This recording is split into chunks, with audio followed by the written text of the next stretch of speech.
2025-26 ఆర్థిక సంవత్సరానికి యూనియన్ బడ్జెట్లో మూలధన వ్యయం లక్ష్యాన్ని 11.21 లక్షల కోట్ల రూపాయలుగా ప్రభుత్వం అంచనా వేసింది. ఇది మౌలిక సదుపాయాల ఆధారిత వృద్ధికి ప్రభుత్వ నిబద్ధతను మరింత బలోపేతం చేసింది. రక్షణ, రైల్వేల కోసం ప్రభుత్వం బడ్జెట్లో గణనీయ కేటాయింపులు చేసింది. రక్షణ కోసం ఈ యూనియన్ బడ్జెట్లో మునిపెన్నడూ లేని విధంగా 6,81,000 కోట్ల రూపాయలు కేటాయించగా, ఇది ప్రస్తుత ఆర్థిక సంవత్సరం నుండి ఈ రంగంలో 9.53% వృద్ధిని సూచిస్తోంది. రైల్వేలు, సమాచార ప్రసార శాఖ మంత్రి అశ్విని వైష్ణవ్ మీడియాతో మాట్లాడుతూ, యూనియన్ బడ్జెట్ 2025 వికసిత భారత్ కోసం మార్గనిర్దేశం చేసిందన్నారు.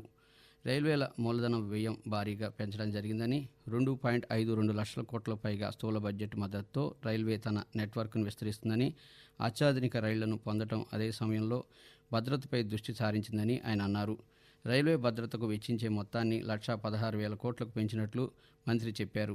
వచ్చే 2-3 ఏళ్లలో దేశంలో 200 వందే భారత్ రైళ్లు అందుబాటులోకి వస్తాయని చెప్పారు. వాటితో పాటు 17,500 కొత్త జనరల్ బోగీల ఉత్పత్తికి, 100 అమృత్ భారత్ రైళ్లకు, 50 నమో భారత్ రైళ్లకు కేంద్రం అనుమతి తెలిపిందని కేంద్ర మంత్రి అశ్విని వైష్ణవ్ తెలిపారు.